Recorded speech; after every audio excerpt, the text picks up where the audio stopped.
हम करेंगे हर मजलूम की हिमायत। अस्सलाम वालेकुम नाज़रीन, मैं हूं हुरैन फातिमा और आप देख रहे हैं हिमायती न्यूज HD चैनल। नजर डालते हैं आज की अहम खबर पर।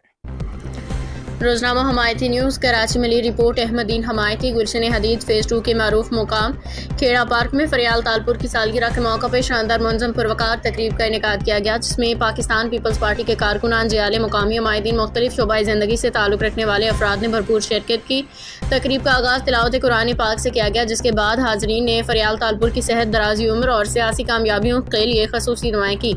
इस मौके पर जिला मलीर के जनरल सेक्रेटरी इमदाद अली जोकी और पाकिस्तान पीपल्स पार्टी के सीनियर रहनुमा मोहम्मद उर्स खेड़ू ने दीगर पार्टी ओहदेदारान के हमरा सालगिरह का केक काटा। तकरीब में मौजूद कारकुनान ने पार्टी परचम थामे जिए भुट्टो के नारे लगाए, अपने कायदीन से भरपूर वाबस्तगी का इजहार किया। शरका का कहना था कि फरियाल तालपुर न सिर्फ एक बासलाहियत सियासी रहनुमा है, बल्कि उन्होंने हमेशा अवामी खिदमत, बिलखसूस खवातीन के हुकूक और फलाही कामों में नुमाया किरदार अदा किया है। मुकर्रिरीन ने अपने ख्यालात का इजहार करते हुए कहा कि फरियाल तालपुर की क़ियादत में पार्टी ने निचली सतह तक आवाम के मसाइल को उजागर किया, उनके हल के लिए अमली इक़दाम किए हैं। उन्होंने मजीद कहा कि पार्टी की क़ियादत की बसीरत और तजर्बा ही पाकिस्तान पीपल्स पार्टी की मजबूती का असल सबब है।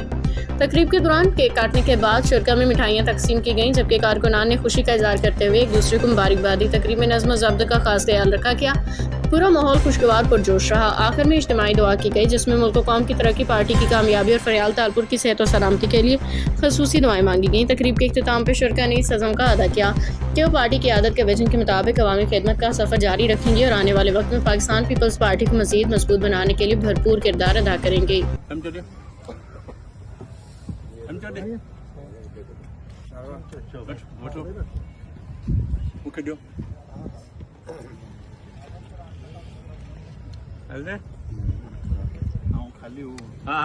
खाली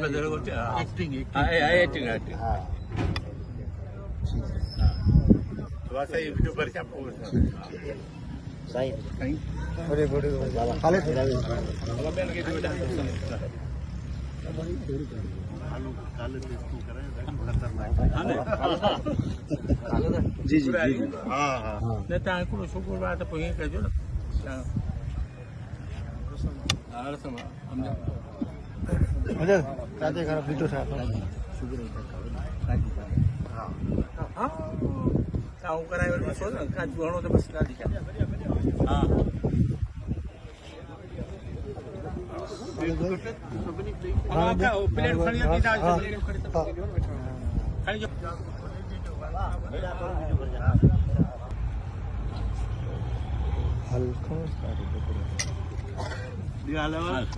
अब तक के लिए इतना ही। मज़ीद खबरों और अपडेट से बाखबर रहने के लिए देखते रहें हिमायती न्यूज HD चैनल।